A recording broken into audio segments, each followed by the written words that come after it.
Alright, this is a maps test between the S3 here on my left and the new iPhone 5 on my right.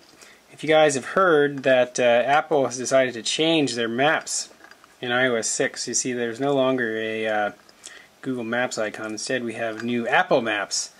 So I don't know how people feel about Apple Maps compared to Google Maps. I know that Google has a really good map system, really good maps. I know there's been some early complaints about the Maps program on iOS 6, and so we're going to sort of look at these just to compare the differences.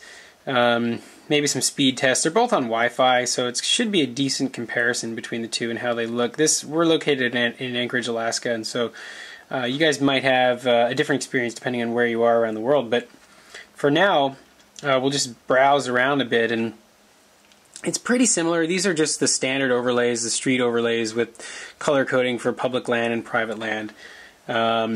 Look very, very similar. The nice thing that Apple has introduced in iOS 6 is contextual menus, and so if things appear like businesses or places, you can click on them and get more information, which is nice. Although it doesn't seem to show as much as it could, like the Android version does.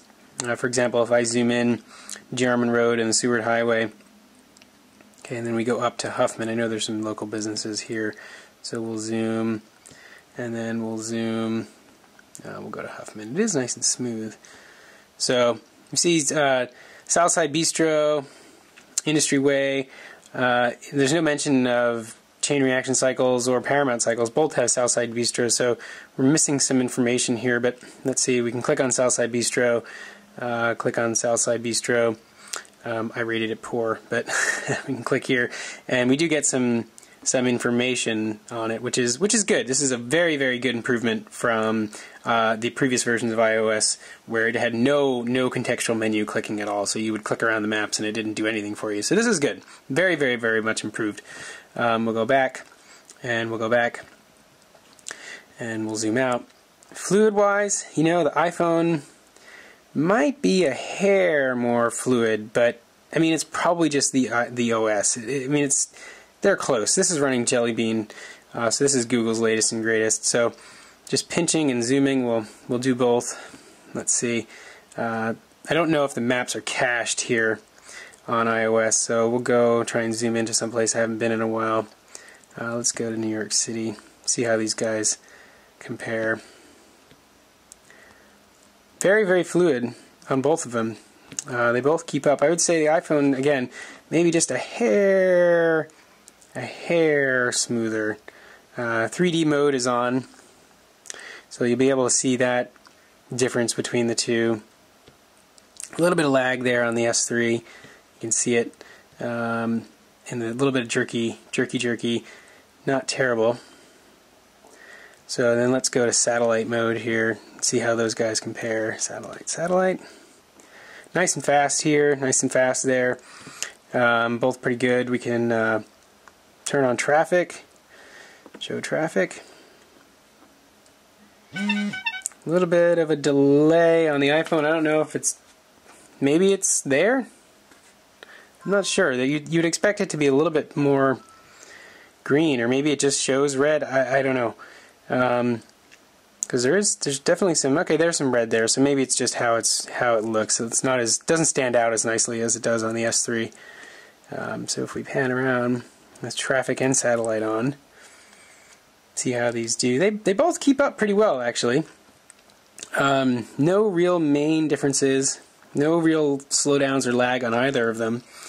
iPhone does have that 3D mode where let's zoom out here, where you can see buildings and things. So if we like zoom in on 3D in Manhattan, it's going to start showing us buildings. And Google does that as well. I have to see if I can turn that layer on.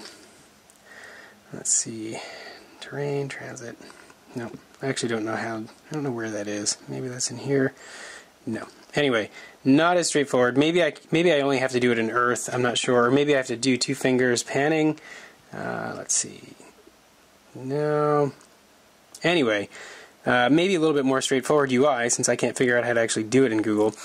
But This is cool. Nice. I mean, this 3D mode is nice. It's going to be slow. You know, I mean, slow is not the right word, but it's not going to be fast like it is when you just have the standard map on.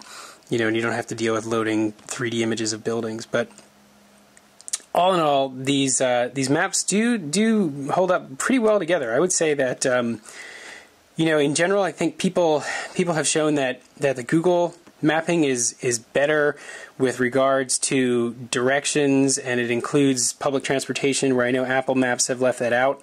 Let's try Google Now versus Siri in the maps and see what that says. So if I go to Google, and I'm going to go to Siri. Navigate to the closest Starbucks.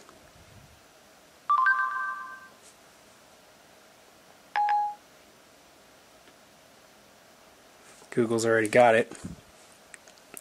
Getting directions to Starbucks.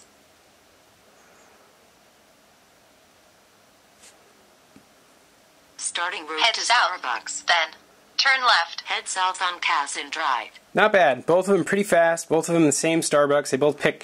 Google gave you a choice between the three that you wanted to do, but iPhone actually just decided to pick the closest one. So I also noticed. Do you see that?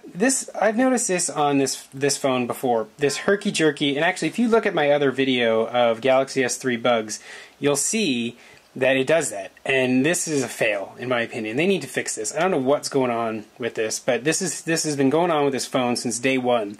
Anytime I try and pan around, I get weird jerks in it like that, and then it stays herky-jerky until I don't know what happens, until it just decides not to do it. But iPhone, pretty nice. Let's see if we can figure out how to get out of it. We can just say end, which is good. I know it's pretty easy on here too. We just say exit navigation, and then it should take us back to the home screen. So, or back to the maps page, I should say. So overall, you know, as far as usability goes, I think that the new maps in iPhone is good. I haven't really used it all the way to say whether or not you know, how it compares on every single feature compared to the old Google Maps.